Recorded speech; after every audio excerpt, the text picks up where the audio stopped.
conduit auditif externe mais acoustique externe. Vous avez l'oreille moyenne qu'on verra après qui va abriter la chaîne ossiculaire et qui est formée de 3 parties, la caisse tympanique, la trompe de Stache ou la trompe auditive et les cellules mastoïdiennes. La troisième partie, c'est l'oreille interne qui est creusée de cavités qui ressemblent à un labyrinthe, c'est pour ça qu'on l'appelle labyrinthe, d'accord, oreille interne ou labyrinthe. C'est ce labyrinthe-là qui contient l'organe neurosensoriel de l'audition et de l'équilibration. Donc c'est au niveau de l'oreille interne, l'organe neurosensoriel. D'accord? On commence, vous allez voir que les deux oreilles, les deux parties, oreille moyenne et externe, le rôle c'est la transmission des ondes sonores. C'est-à-dire donc assurer la transmission. L'oreille interne, c'est la perception. Donc il y a l'organe neurosensoriel de l'audition et de l'équilibration. Donc on commence par l'oreille externe. L'oreille externe. Donc l'oreille externe, elle est constituée, comme j'ai dit, de l'auricule ou pavillon et du conduit auditif externe mais acoustique externe. L'oreille externe, son rôle c'est quoi? C'est de capter, de diriger et d'orienter les ondes sonores vers le tympan et l'oreille moyenne. Donc regardez la forme de votre pavillon. Ça permet de capter, d'accord? C'est très important la forme. Donc c'est un rôle, elle va assurer le rôle de transmission. On commence par l'auricule ou pavillon. Donc, l'auricule ou pavillon, c'est une lame fibrocartilagineuse élastique, d'accord, qui est recouverte d'une peau, d'accord. Et bien sûr, donc vous avez un cartilage sous, d'accord, qui a vers la peau. Donc, elle présente une face, donc bien sûr, ça c'est la face latérale, qui présente les reliefs qui sont accentués, qui sont très nets. Et vous avez une face médiale en arrière dont les reliefs sont moins accusés et moins nets. D'accord? Donc celle-là, c'est très important, c'est pour l'orientation et la direction des ondes sonores. Donc la face, bien sûr, la face médiale, elle adhère à la paroi latérale de votre crâne. D'accord? La face latérale, qui présente ces reliefs-là, qui sont très nets, elle va présenter ici.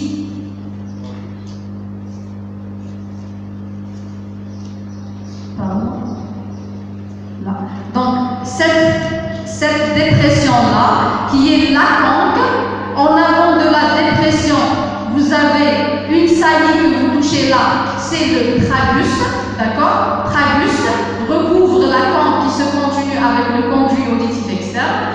Vous avez ici, en regard du tragus, vous avez l'antitragus. L'antitragus, entre les deux, vous avez l'échancrure intertragienne. D'accord? Vous avez en dehors, vous avez une saillie qu'on appelle l'hélix. Et en dedans, vous avez une autre saillie qui se divise en 2 branches. C'est l'antélix. L'antélix, ces 2 branches délimitent une fossette, la fosse triangulaire. D'accord? Elle délimite une fosse triangulaire. Entre l'antélix et l'hélix, vous avez une gouttière. Cette gouttière-là est appelée la gouttière de l'hélix ou bien gouttière scapholique. D'accord? Et en dernier, vous avez accondu au pavillon ou à l'auricule, vous avez ce qu'on appelle le lobule. Le lobule est dépourvu de cartilage. C'est là où vous pouvez percer et mettre les boucles d'oreilles. Donc on les met dans la partie du lobule qui ne présente pas de cartilage. Donc il ne faut pas mettre les boucles d'oreilles au niveau du cartilage parce que vous risquez de faire une infection, une périchondrite. Donc le lobule, Dieu a fait le lobule sans cartilage pour au moins mettre les boucles d'oreilles à ce niveau. Il ne faut pas les mettre sur le pourtour du cartilage parce que vous pouvez avoir une périchondrite et donc là, ça peut, vous pouvez avoir une infection très importante qui peut entraîner donc parfois l'infection peut s'étendre, elle peut entraîner donc une infection très grave, d'accord? Donc, ça c'était pour l'auricule. Donc, je répète pas, pour l'auricule, le pavillon, le cartilage est très important. Donc, la peau elle adhère au cartilage, donc on a un péricondyle qui permet donc la vascularisation de votre cartilage. Donc, si vous avez une infection ou un hématome entre la peau et le cartilage, cet hématome peut comprimer le cartilage et peut entraîner donc une nécrose du pavillon. Donc, c'est très important, même chez les brûlés, le risque par exemple des brûlés de la face. Le problème il y a surtout c'est les voies aériennes et buccales et tout ça, mais le pavillon aussi, s'il est touché, donc si vous perdez le pavillon est nécrosé, donc vous allez perdre la fonction du pavillon. Et donc sur le plan esthétique surtout, le premier, c'est là qui va se répercuter sur la psychologie de la personne et sur le côté fonctionnel. D'accord? Donc vous pouvez perdre facilement le pavillon. Donc c'est pour ça qu'en cas d'hématome ou un traumatisme sur le pavillon, généralement, s'il y a un début, on doit l'évacuer. D'accord? Sinon ça peut comprimer et entraîner une nécrose. D'accord? S'il y a un hématome, il faut faire un bandage compressif. D'accord? Et surveiller le patient. Donc chaque 48 heures, il faut surveiller. Parce qu'on risque de perdre le pavillon. D'accord? Qu'il y ait une péricondyle qui va vasculariser votre cartilage. D'accord? C'est clair? Donc toujours le pavillon, on surveille le malade. Suite à un traumatisme ou une infection, on doit le surveiller. D'accord? Généralement, on fait un bandage compressif en cas d'hématome pour qu'il n'y ait pas de nécrose après.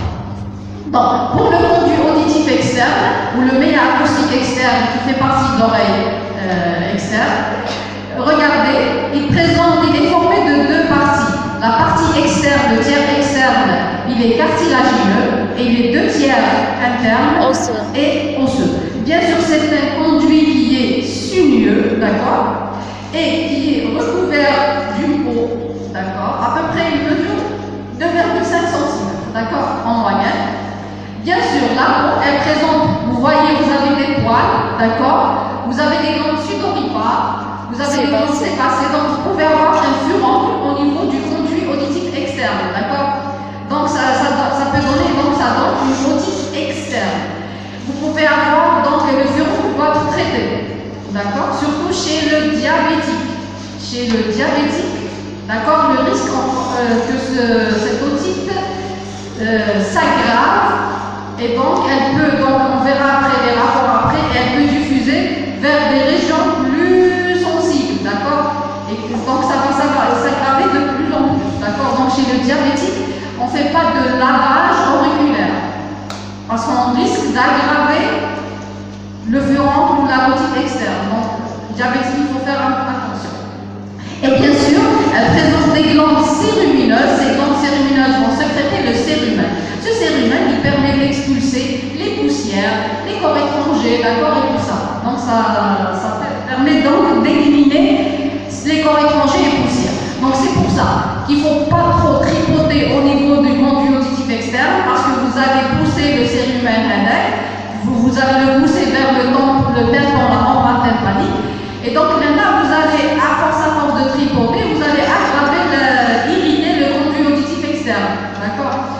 Donc, en cas de cérumen, il va s'éliminer de façon naturelle. Donc, il faut le nettoyer superficiellement au niveau du conduit. Il ne faut pas trop introduire le coton-tige. D'accord? Le coton-tige peut être source d'irritation et d'infection et de sensibilité au niveau du conduit.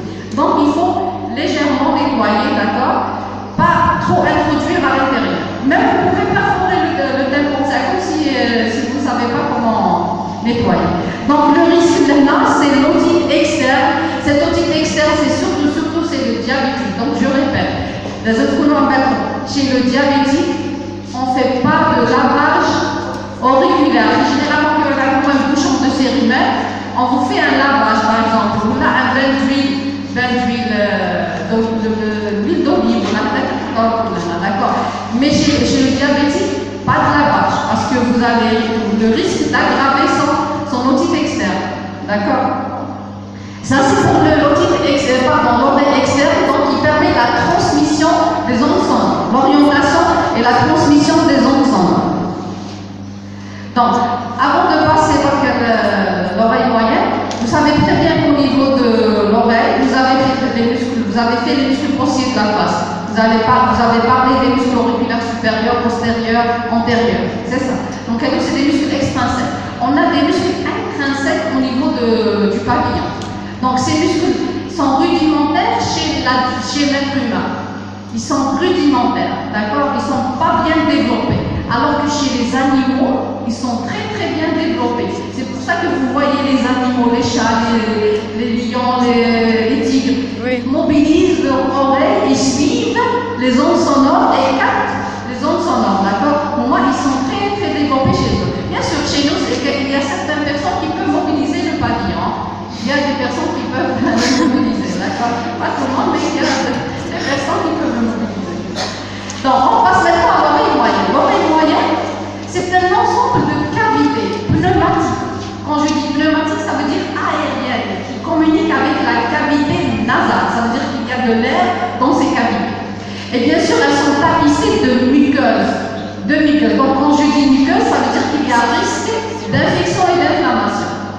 D'accord? Donc, l'oreille moyenne, elle permet la transmission des ondes sonores, et bien sûr, on verra après, par la chaîne des osselets, l'amplification de ces ondes sonores. Elle est formée de quoi? Elle est formée donc de la caisse du tympan ou bien la cavité tympanique. Qu'est-ce que tu comprends? L'ancienne nomenclature, cavité tympanique, la nouvelle nomenclature. Elle est formée de la trompe auditive ou trompe de Sachs. Elle est formée de cellules mastoïdiennes.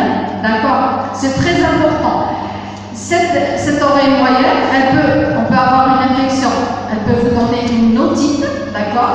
On peut avoir aussi un problème de transmission des ondes sonores et ça va se répercuter sur la transmission, ça peut vous donner une hypoacousie, d'accord? Ou bien une surdité qui peut être, la surdité, elle peut être totale ou partielle.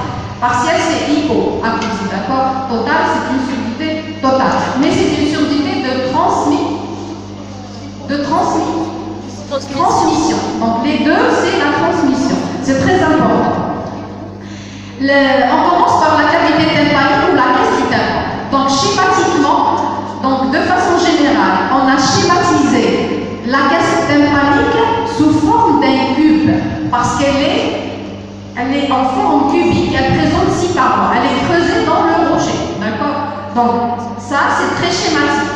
Donc, vous avez 6 parois. Une paroi latérale, une paroi médiane, une paroi intérieure, une paroi supérieure, une paroi antérieure et une paroi postérieure, qui correspondent à chaque partie, d'accord?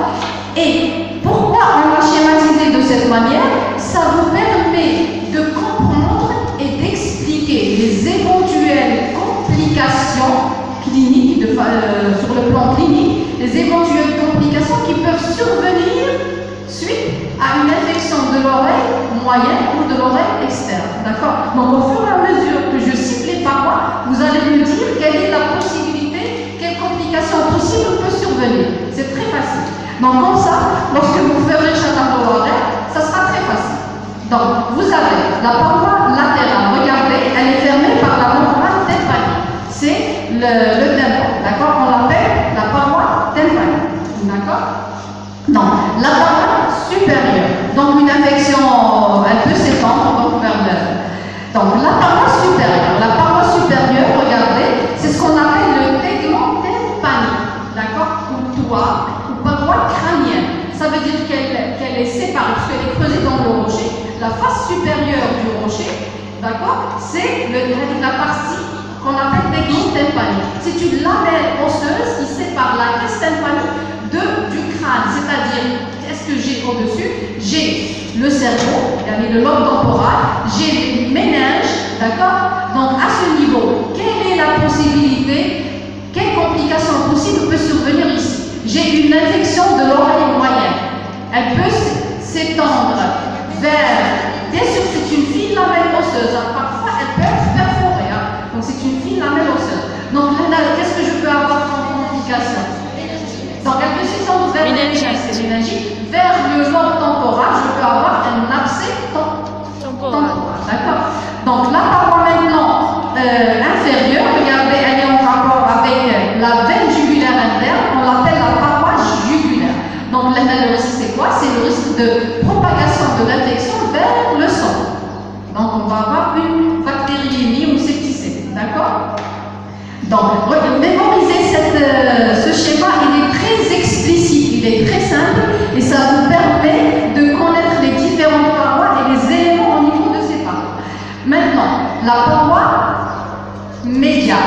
La paroi médiane, elle est en rapport avec le labyrinthe, l'oreille moyenne. On l'appelle la paroi labyrinthique. On la voit ici.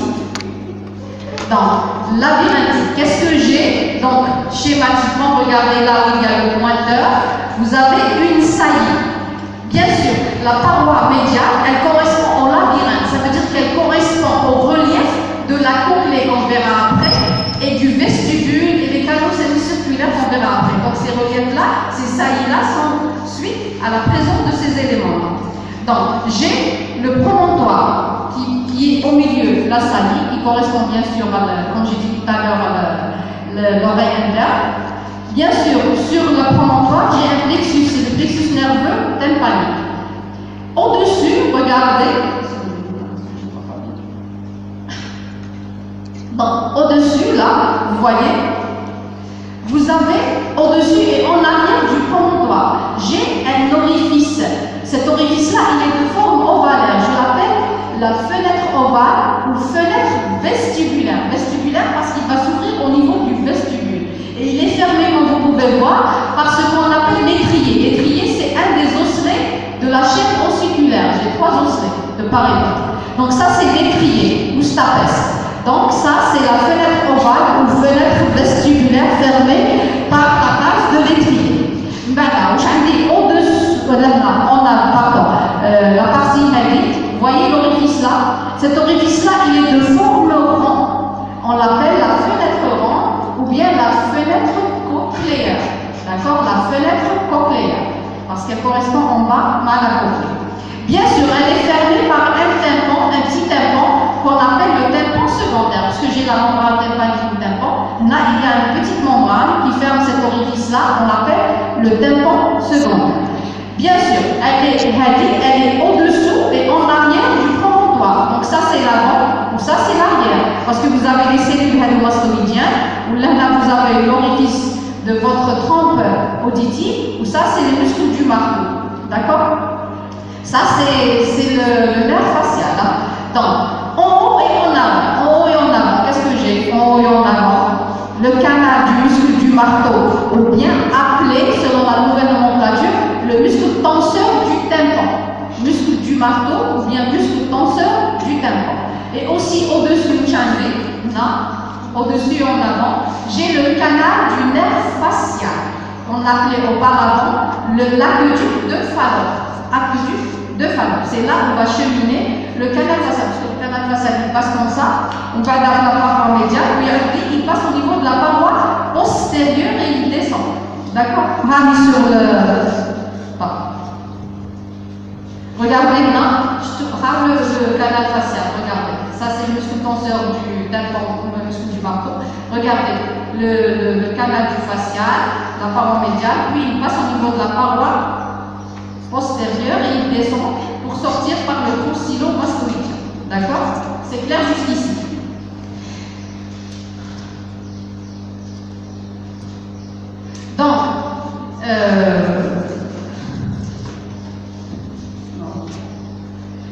Donc, ça me permet d'expliquer quoi? Ça me permet d'expliquer pour la paroi médiane, ça vous permet d'expliquer qu'une infection de l'oreille moyenne peut se propager vers l'oreille interne et peut vous donner ce qu'on appelle une otite interne ou une labyrinthite.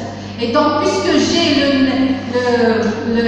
l'organe neurosensoriel de l'équilibration, donc l'organe neurosensoriel de l'équilibration, les vertiges, d'accord? Une infection de l'oreille moyenne ne va pas vous donner des vertiges, mais la propagation vers l'oreille interne, d'accord, c'est elle qui va vous donner des vertiges. Donc elle dit c'est la paroi médiane labyrinthique. Maintenant la paroi antérieure, regardez la paroi antérieure, comme on a dit tout à l'heure, elle est en rapport, regardez, le muscle tenseur du marteau, le muscle tenseur du tympan, le muscle du marteau, et vous avez quoi? Elle dit c'est quelle artère? La carotide interne. La carotide interne. Vous avez aussi l'orifice d'entrée. On a égalité, parce que je pense de ce côté. Pardon.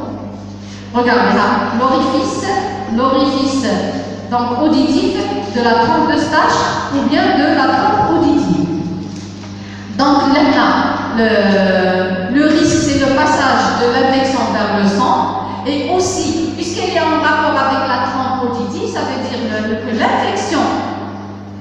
rhinopharyngée, elle se propage par la trempe auditive vers l'oreille moyenne. D'accord?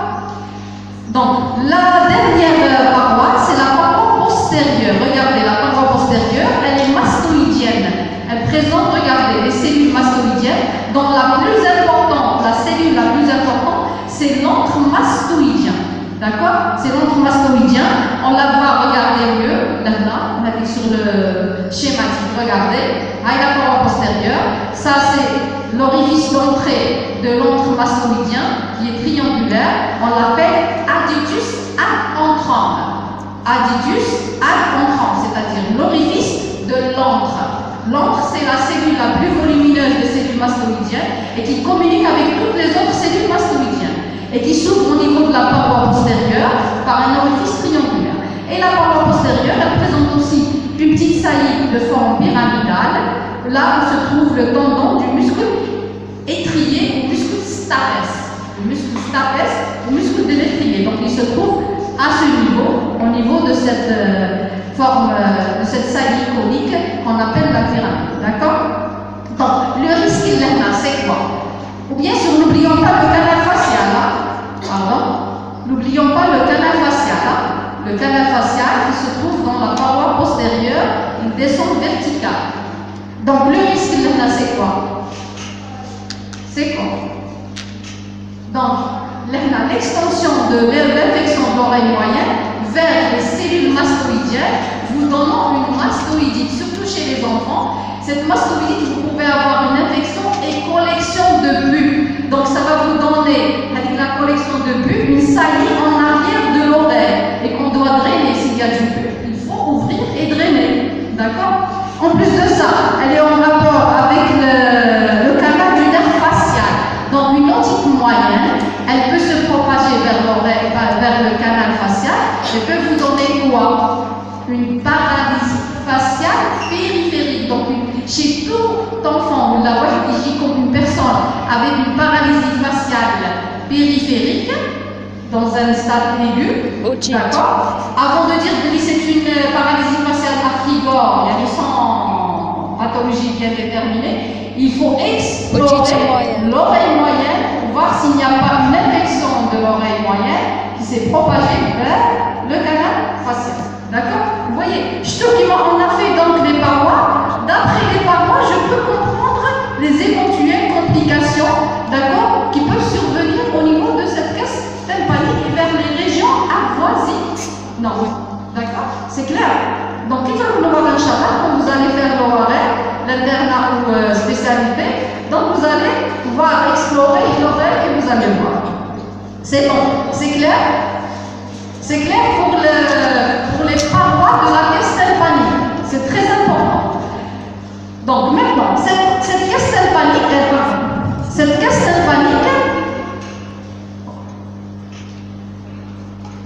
la caisse tympanique, donc, elle contient un système tympano-ossiculaire. Quand je dis système tympano-ossiculaire, ça veut dire qu'elle comprend un tympan qui est la membrane tympanique et 3 osselets qui constituent une chaîne. C'est ce qu'on appelle la chaîne ossiculaire. Donc, regardez, la chaîne, les osselets qu'on peut voir, ça c'est la membrane tympanique. On commence par la membrane tympanique. Donc ça c'est une vue otoscopique d'un tympan, d'une membrane tympanique réelle. C'est un tympan normal, qui est normal. Regardez bien. Donc, bien sûr, regardez, il est semi-transparent. Cette membrane, elle est semi-transparente. Elle est brillante.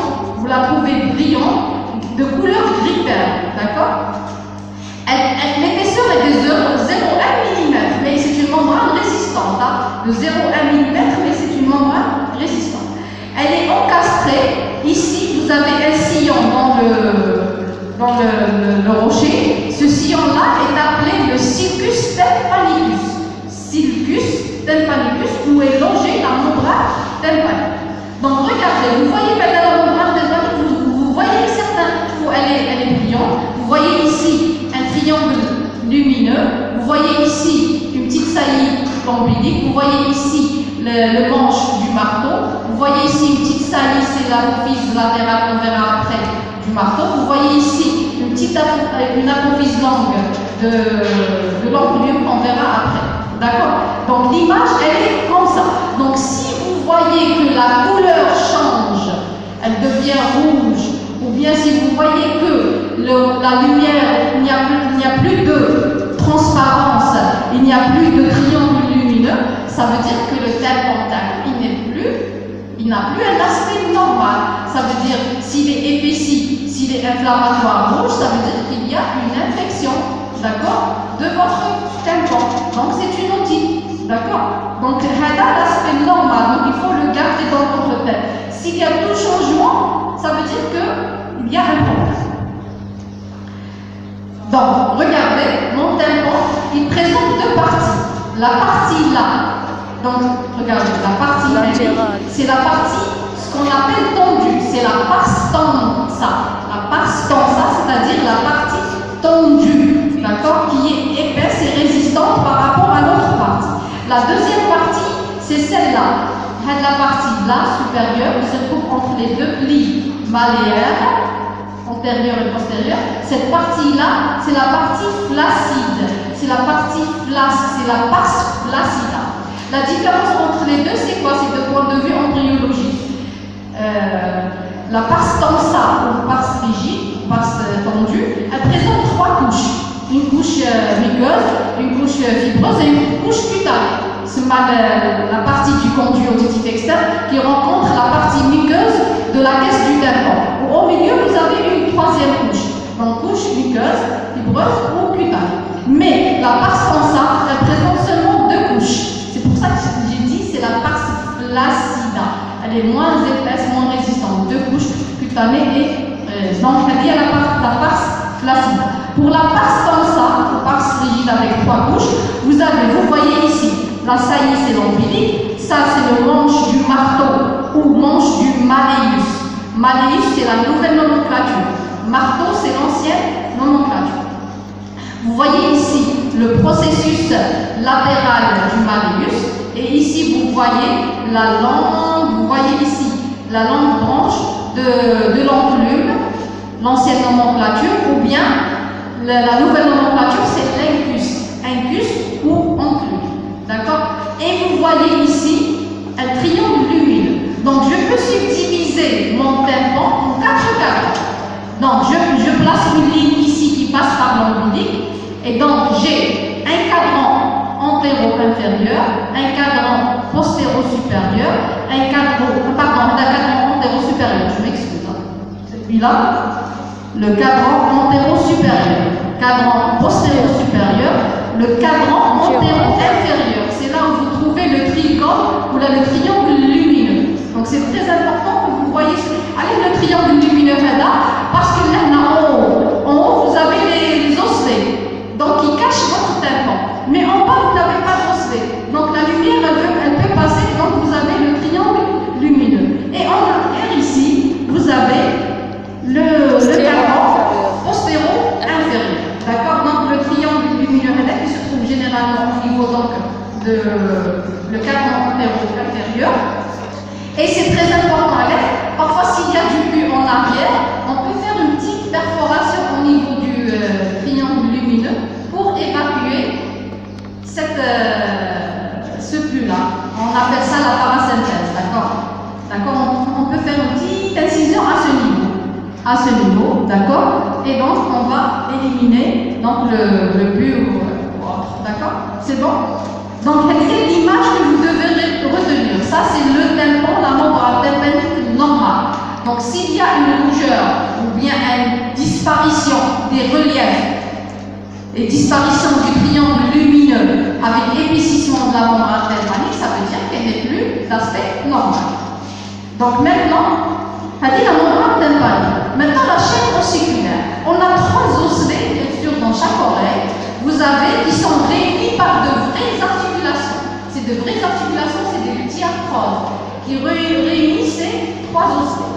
D'accord? On ne va pas rentrer dans le détail des ligaments et des articulations. Moi, il faut savoir que c'est des vraies articulations. C'est pour ne pas encombrer le cours. Donc, j'ai le marteau ou malleus, j'ai l'incus ou l'enclume et j'ai l'étrier ou stapes. stapes, d'accord? Le rôle, c'est quoi? Ils sont articulés entre eux, en arrière. Ils sont articulés entre eux. Et donc, qu'est-ce qu'ils font? Ils permettent la transmission des ondes sonores, mais en même temps, l'amplification des ondes sonores. Donc, ils ne font pas que transmettre, ils amplifient les ondes sonores. D'accord? C'est très important cette amplification. Donc, le malleus, regardez le malleus.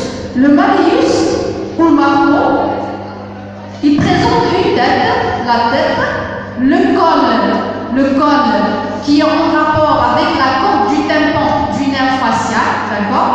Et vous avez le manche du marteau et vous avez deux apophyses, l'apophyse latérale et l'apophyse antérieure, d'accord? L'apophyse latérale et antérieure.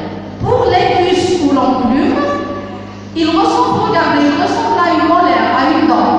Il ressemble à une dent, donc il présente un corps, une branche longue et une branche courte. Et à la partie intérieure là, il présente un petit processus ou apophyse qu'on appelle le processus lenticulaire. Lenticulaire, d'accord? Qui est articulaire, quoi? Il est articulaire avec le stapes ou l'étrier selon l'ancienne nomenclature. Le stapes ou l'étrier, il présente une tête, une branche antérieure et une branche postérieure, et il présente une base qu'on appelle base ou platine. Base ou platine. Cette base ou platine, c'est elle qui va fermer la fenêtre ovale qu'on a vue tout à l'heure au niveau de la paroi médiane de la caisse tympanique. D'accord? Bien sûr, de point de vue étrier, parce qu'il ressemble à l'étrier. La selle, là, en bas, on a l'étrier. Là, on met le cavalier, ses bords, ses pieds. Alors, sur l'étrier. La selle, sous la selle. Mais ça, comme l'étrier, c'est là où on met le cavalier, ses bords. D'accord? Donc, il ressemble à ça. Bien sûr, de point de vue physiologique, c'est le plus léger. C'est le plus léger. Et de point de vue physiologique, le plus important. Alors, parce que regardez, donc ces osselets-là, ils vont transmettre les ondes sonores par des articulations, d'accord? Imaginez qu'il y a une ossification de ces osselets. Ça veut dire que les ondes sonores ne seront pas transmises de façon correcte. Et qui est le plus léger et qui va le transmettre vers l'oreille interne? C'est le stapes, l'étrier. Donc imaginez une ossification de cet étrier, donc là, il ne va pas vibrer de façon correcte, d'accord? Et donc on n'aura pas une amplification des ondes sonores, et donc là, vous aurez une diminution, d'accord, de l'acuité auditive, et vous aurez donc une surdité de transmission. Généralement, il y a une maladie qui est héréditaire, c'est l'autospongiose. L'autospongiose, elle entraîne une ossification, d'accord, de l'étrier. Bien sûr, l'ossification, elle peut s'étendre vers les autres osselets, d'accord? Et donc, ça entraîne une diminution de l'acuité auditive, d'accord? Donc, vous aurez une surdité partielle ou bien totale, d'accord? Ça dépend donc du problème. Donc, il ne faut pas qu'il y ait une ossification. Ça va rendre dur, rigide. Ça va rendre rigide vos osselets. Et donc, la fonction voulue de ces osselets sera donc perdu. D'accord? C'est bon, c'est clair? On passe maintenant. Donc, bien sûr, ces osselets-là, avant de passer, on a deux muscles qui mobilisent ces osselets. On a le premier que j'ai cité tout à l'heure, le muscle du marteau, le tonseur, selon la nouvelle nomenclature, tonseur du tympan. Donc, comme son nom l'indique, il va tendre le tympan, il va tendre la membrane tympanique. Le deuxième muscle, c'est le muscle du stapes. Le stapes, pardon. Le stapes, le muscle du stapes, j'ai dit qu'il s'insère au niveau donc s'entendant au niveau de la pyramide, donc de la paroi postérieure, la caisse du tympan. Donc, le tenseur du tympan, il est innervé par le trijumeau, le sein. Le stapes, il est innervé par le nerf facial. C'est deux muscles antagonistes. Ce sont deux muscles antagonistes. Le premier, qu'est-ce qu'il fait? Il va tendre le tympan. Quand il va tendre le tympan? Imaginez des vibrations très très très la membrane hélique, elle risque de se Déchirer. Donc, lorsqu'il va tendre le tympan, il va diminuer ses vibrations. Donc, il va protéger la membrane tympanique. Vous voyez? Et donc, il va faire sortir le stapes de l'orifice, donc, si on peut dire, donc, de la fenêtre ovale. D'accord? Et le muscle du stapes ou de l'étrier, lui, il va. Donc, qu'est-ce qu'il fait? Qu'est-ce qu'il va faire? Il est antagoniste donc du muscle du marteau. Qu'est-ce qu'il fait?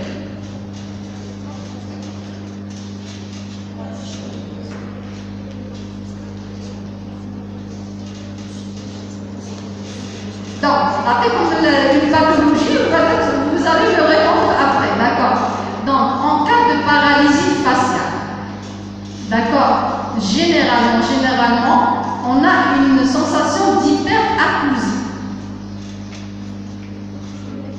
Hyperacousie, donc un moindre bruit, vous le considérez comme un bruit énorme. D'accord? Pourquoi? Parce que la base de l'étrier, elle reste donc enfoncée dans la fenêtre ovale. Et donc ça va augmenter les pressions, parce qu'à l'intérieur de l'oreille interne, vous avez du liquide. Donc ça va entraîner une pression au niveau donc de l'oreille interne. Donc c'est pour ça que ces gens-là ont l'impression donc que le bruit que vous faites est un bruit énorme. Donc on parle d'hyperacousie. Donc ça veut dire qu'il y a une paralysie, ça veut dire que le muscle stapes là ne fonctionne pas. Oui. D'accord? Donc il ne fonctionne pas. Donc son rôle c'est quoi? Alors il va rester enfoncé.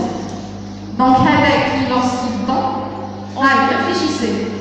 Vous allez réfléchir et vous allez me répondre tout le monde. D'accord? Alors c'est comme la pathologie. J'ai donné en cas de problème, en cas de paralysie. Et donc vous allez réfléchir et me répondre à la fin. D'accord? Donc il faut savoir que ces deux muscles sont antagonistes. Ils sont antagonistes. D'accord?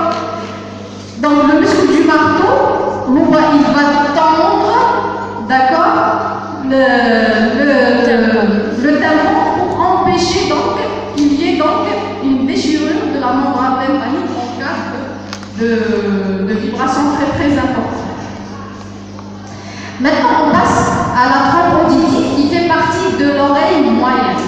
Donc la trompe auditive, on a parlé de la trompe auditive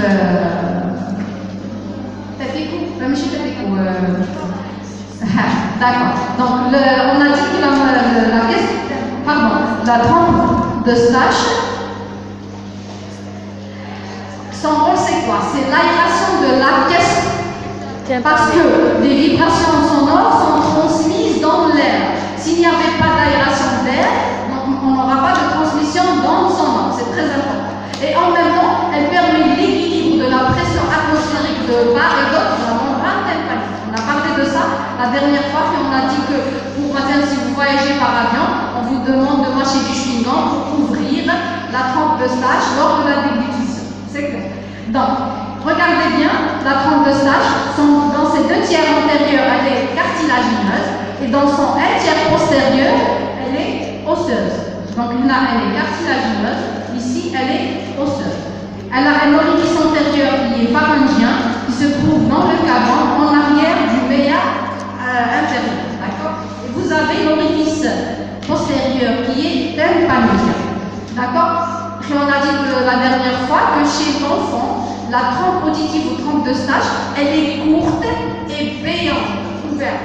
Ce qui permet d'expliquer la fréquence d'infection d'oreille moyenne suite à des infections rhinopharyngiennes. D'accord? Ça, on l'a déjà fait. Maintenant, les cellules mastoïdiennes. Regardez les cellules mastoïdiennes. Là, c'est l'antre. Donc, les cellules mastoïdiennes sont formées de cellules dont la plus volumineuse, c'est l'antre mastoïdien et qui communique, j'ai dit, avec toutes les autres cellules. D'accord? Elles sont tapissées de muqueuses, donc il y a risque d'infection. Et l'antre mastoïdien s'ouvre au niveau de la paroi postérieure par l'adductus ad entrant. D'accord? Et donc regardez les rapports des cellules mastoïdiennes avec ça, c'est le sinus sigmoïde, les rapports avec le cervelet et le cerveau, le lobe temporal. D'accord? Donc, ce qui vous permet d'expliquer, on a dit tout à l'heure que l'otite moyenne peut se propager vers les cellules mastoïdiennes et vous donner une mastoïdie. En même temps, suite au rapport des cellules mastoïdiennes avec le sinus sigmoïde qui est un plexus veineux, avec le cervelet et avec le cerveau. Donc, il y a un risque de propagation de l'infection vers le sinus sigmoïde qui va vous donner des thrombophlébites. Thrombophlébites d'origine infectieuse. Elles peuvent se propager vers le cervelet ou bien le lobe temporal. Donc, vous voyez, les rapports là-dessus sont très importants à connaître. C'est pour comprendre à la suite les éventuelles complications. C'est bon? C'est clair? Donc maintenant, on passe à l'oreille interne qui est le labyrinthe. Le labyrinthe. Regardez, l'oreille interne, elle est creusée dans le rocher. D'accord? C'est des cavités osseuses creusées dans le rocher en forme de labyrinthe. Elle contient, j'ai dit tout à l'heure, l'organe neurosensoriel de l'audition qui est dans la partie antérieure, la cochlée qu'on verra après, et l'organe neurosensoriel de l'équilibration qui est dans la partie vestibulaire. Donc un appareil de l'audition cochléaire et un appareil vestibulaire de l'équilibration. Donc, elle présente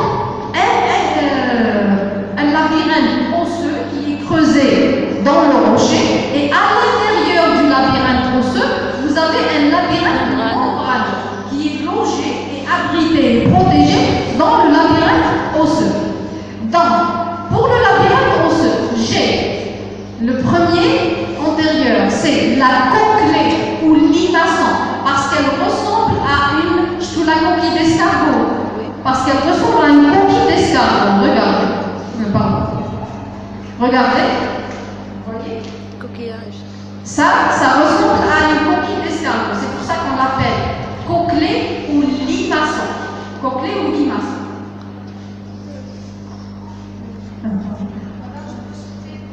Oui. Donc, vous avez le deuxième élément du labyrinthe osseux, c'est le vestibule. Donc, ici, en bleu, vous avez le vestibule. Et les trois canaux semi-circulaires. On a trois canaux semi-circulaires osseux qui sont creusés dans le rocher. Donc, on les voit ici.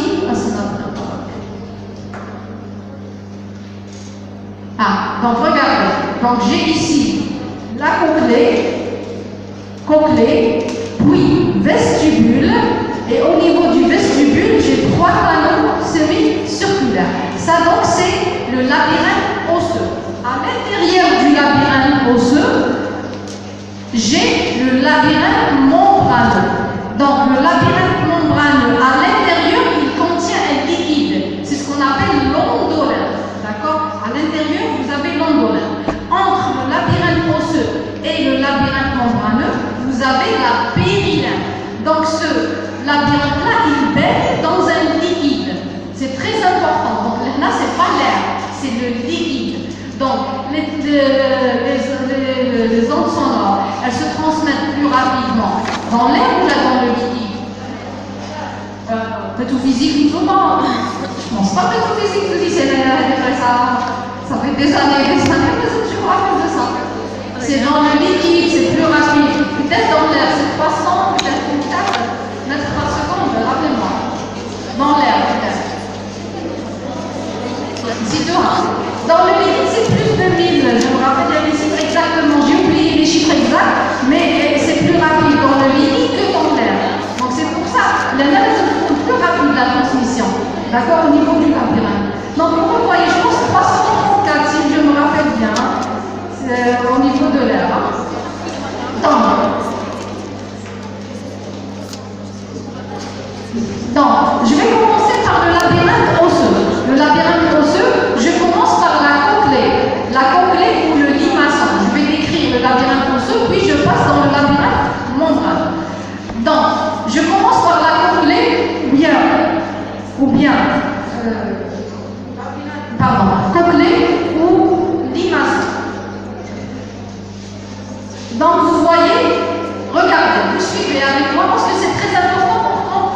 D'accord?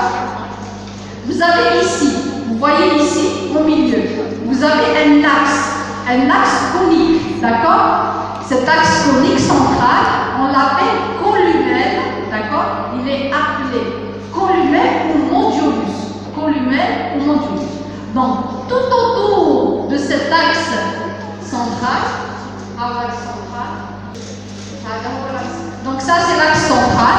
Donc vous voyez, c'est le columelle ou modulus. Tout autour, regardez, vous avez un conduit.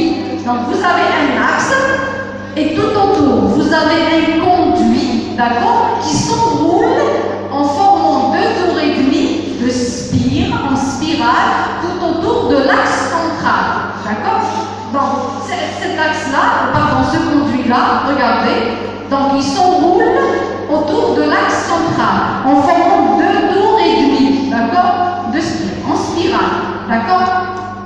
Regardez, donc le conduit est là, le conduit, vous suivez, donc vous voyez, le conduit, d'accord, il est divisé, vous suivez avec moi, il est divisé par une lame horizontale qui adhère d'un côté et qui, donc vous voyez pareil, qui adhère à ce niveau et qui est libre de l'autre côté.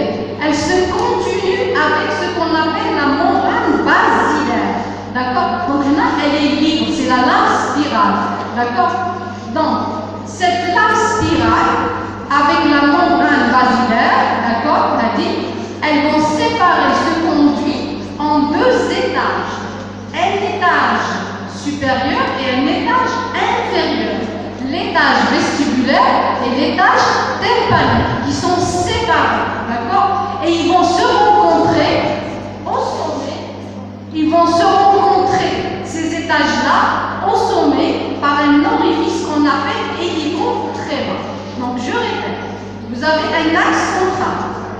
Et puis, vous avez, si je peux utiliser donc un tube. Ce tube-là, je vais l'enrouler autour de cet axe central.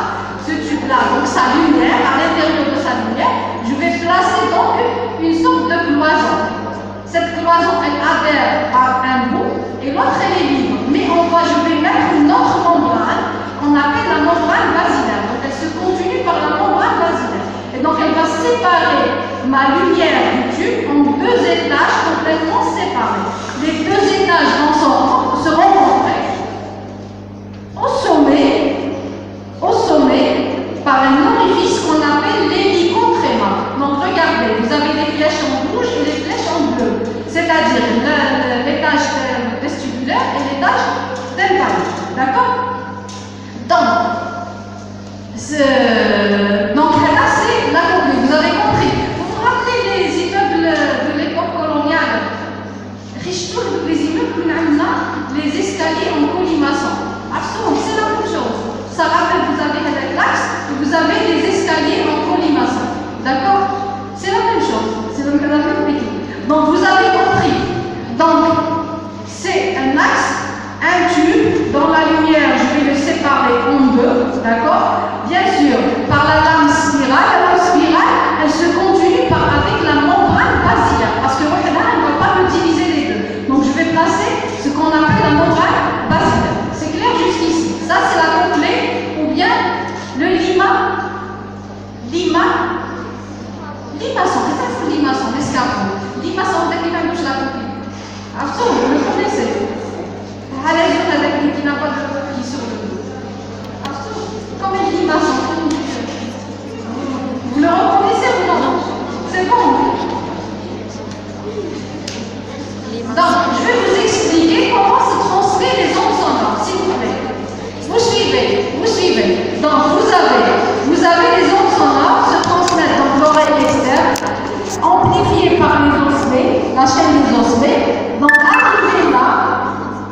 arrivé au niveau de la fenêtre ovale, fenêtre vestibulaire qui est en rapport avec le vestibule. Donc, les ondes sonores pénètrent par cette fenêtre et vont passer en bleu dans l'étage vestibulaire, d'accord? Puis, arrivée au niveau de l'hélicotréma, au niveau du sommet, elle passe dans l'étage tympanique. Ces étages tympaniques, ces ondes sonores arrivent au niveau du tympan secondaire qui ferme la fenêtre avant, ils seront éliminés. Ils sont entrés, ils sont sortis. Elles sont sorties, d'accord? D'accord, c'est clair, c'est comme ça que ça fonctionne. C'est bon? Le vestibule maintenant. Le vestibule, regardez bien, donc cochlée, vestibule. Fenêtre ovale, fenêtre ronde. Le vestibule, regardez, il est grossièrement de forme cubique. Ça veut dire qu'il a 6 parois. D'accord? Vous avez la paroi externe, là où il y a la fenêtre ovale fermée par la base ou la platine de l'étrier, ou stapes. D'accord? Vous avez bien sûr de l'autre côté, vous avez ici la paroi médiale qui contient l'orifice ou bien le méa acoustique interne qui n'a aucune relation avec le méa acoustique externe. Puis vous avez une paroi antérieure. La paroi antérieure, cette paroi antérieure qui est en rapport avec la cochlée, c'est la paroi cochléaire. Et puis vous avez une paroi supérieure et une paroi postérieure. Vous remarquez qu'au niveau de la paroi supérieure et la paroi postérieure, vous avez les canaux semi-circulaires qui s'ouvrent au niveau de ces parois, qui sont en nombre de 3. D'accord. Et bien sûr, on a une paroi inférieure à ce niveau. Là, ça, c'est le vestibule osseux. Je suis dans le labyrinthe osseux. Vous arrivez à voir quand je me place là. Au revoir. Donc, pour les canaux semi-circulaires, regardez, les canaux semi-circulaires, ils sont au nombre de 3. Ils sont disposés dans les 3 plans de l'espace. C'est très important cette disposition dans les 3 plans de l'espace, parce qu'ils contiennent, on verra après, un élément qui va vous donner des renseignements sur la position de la tête dans les 3 plans. D'accord? Puis un plan avec bidimensionnel, là, puis tridimensionnel. D'accord? Donc c'est très important dans les 3 plans. Vous avez le canal semi-circulaire supérieur, ou on l'appelle aussi antérieur. Il est dans un plan frontal. Vous avez le canal semi-circulaire postérieur qui est dans un plan sagital. Et vous avez le canal semi-circulaire externe qui est dans un plan horizontal. C'est vrai qu'il n'est pas horizontal et horizontal. Il est légèrement incliné. D'accord? Mais on dit qu'il est dans un plan horizontal. Il s'ouvre, regardez, il s'ouvre au niveau donc de la paroi supérieure et postérieure du vestibule. Et regardez, il présente le supérieur et le postérieur, ils ont une branche commune. Le supérieur et le postérieur ont une branche commune, d'accord, entre eux. Et ils présentent, lors de leur accouchement dans le conduit, dans une branche, ils présentent une dilatation. C'est une sorte d'ampoule. On dit la partie ampulaire. C'est la partie ampulaire c'est la partie dilatée ampulaire, donc, du canal semi-circulaire. Donc, chaque canal a une ampoule ou une portion dilatée. D'accord? C'est clair? C'est bon. Donc, on a terminé avec le labyrinthe osseux. On passe maintenant au labyrinthe membraneux. Donc, c'est la même chose, d'accord, que le labyrinthe osseux. Donc, sur le labyrinthe membraneux, il est logé dans le labyrinthe osseux. Et il baigne dans un liquide qui est la péridème. Et lui-même, il contient un liquide qui est l'endolin. D'accord? On peut dire qu'on a un labyrinthe antérieur qui est le labyrinthe cochléaire qui intervient dans l'audition. Pardon, celui-là, je m'excuse. Donc, vous avez le labyrinthe antérieur ou labyrinthe cochléaire qui intervient dans l'audition. Vous avez le labyrinthe postérieur, vestibulaire qui intervient dans l'équilibration, qui contient bien sûr le vestibule et les canaux semi-circulaires. Donc, je commence par le canal cochléaire. Donc, à l'intérieur de la cochlée, labyrinthe osseux, cochlée osseuse, j'ai un canal membraneux qui représente le un quart de tout le canal osseux. D'accord? Donc, puis tout à l'heure, on a dit qu'on a l'axe. Hada, c'est l'axe. Et vous avez le conduit qui s'enroule autour de l'axe. Donc, j'ai pris une partie d'un conduit. Allez, j'ai pris une coupe d'un conduit. Donc, ça, c'est la lame spirale. Ou c'est la lame, pardon, c'est la membrane basilaire. Donc, ça, c'est l'étage vestibulaire et l'étage tympanique. Donc, au niveau donc de ce conduit cochléaire osseux de labyrinthe osseux, j'ai un conduit membraneux qui représente le N-quart. Il est de forme triangulaire. Il représente le N-quart du conduit osseux. Donc, le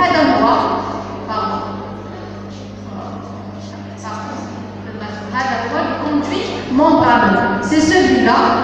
Regardez. Le conduit membraneux qui constitue le N-quart. Ce conduit membraneux, il est formé par trois parois. Vous avez la paroi supérieure.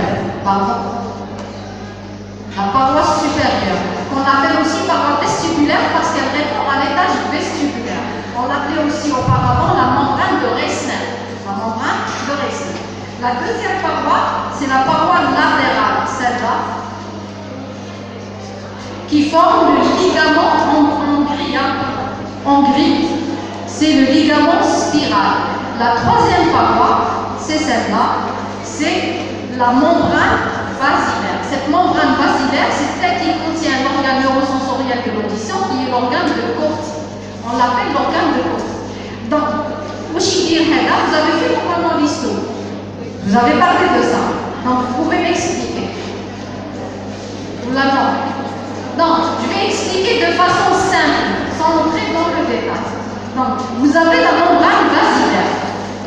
Cette membrane basilaire, elle contient des cellules neurosensorielles avec des cils très longs. D'accord? Au-dessus des cils, j'ai une membrane rigide. Cette membrane rigide est figée, immobile, qu'on appelle la membrane tectoria. D'accord? Bien sûr, les cellules neurosensorielles sont entourées de cellules de soutien, d'autres cellules. Mais ce qui m'intéresse, c'est les cellules neurosensorielles. Donc, les vibrations sonores, elles vont passer dans le liquide, que ce soit là, c'est ça. Donc, il y aura des vibrations.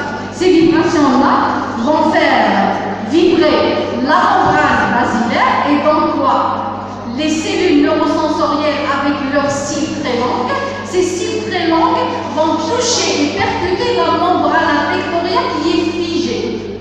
D'accord? Et donc ces percussions-là seront transformées en influx nerveux et seront véhiculées par le nerf cochléaire. Par le nerf cochléaire. D'accord? Je te commence à transmettre les ondes sonores. D'accord? C'est ça. Alors on a dit que le liquide est très important parce qu'il va vibrer. Ces vibrations seront transmises à la membrane basilaire, aux cellules nerveuses, à leurs cils qui sont très longs et vont donc percuter la membrane tectoriale qui est immobile, figée. D'accord? Et cette donc percussion, elle sera transmise sous forme d'influx nerveux par le nerf cochléaire. D'accord? C'est clair. C'est simple. C'est bon? C'est bon, c'est clair. On passe maintenant au vestibule. C'est ça l'organe de Corti. Le vestibule membraneux. Le vestibule membraneux, il contient, regardez, j'ai un gros sac où s'ouvrent les canaux semi-circulaires et un petit sac. Donc le gros sac où s'ouvrent les canaux semi-circulaires, on l'appelle l'utricule. Il est volumineux. Et le petit sac est appelé sacule. Le petit sac est appelé. Donc celui-là c'est le sacule et ça c'est l'utricule. Bien sûr les deux sont réunis entre eux par le canal utriculo-saculaire. D'accord? Ils sont réunis entre eux. D'accord? Au niveau, j'ai dit, de l'utricule, vous avez l'ouverture, donc l'abouchement des canaux semi-circulaires. Bien sûr, au niveau donc de l'utricule et du sacule, j'ai ce qu'on appelle l'organe neurosensoriel de l'équilibration, qui est la macule. La macule. Qu'est-ce que c'est la macule? La même chose, à peu près. Qu'est-ce que j'ai? J'ai des cellules neurosensorielles, on pourrait dire sur d'autres cellules, d'accord, de soutien, qui présentent des cils longs, toujours on a des cils longs, et et qui s'abouche où? Dans une substance gélatineuse en grise. Vous avez une substance gélatineuse qui présente au sommet des cristaux calciques qu'on appelle des statocories ou là les autolites. D'accord? Donc, lorsque vous bougez, je te la main, vous touchez dans les trois points de l'espace comme les canaux semi-circulaires. Donc, quand vous bougez votre tête en position, bien sûr, par exemple, je fais comme ça.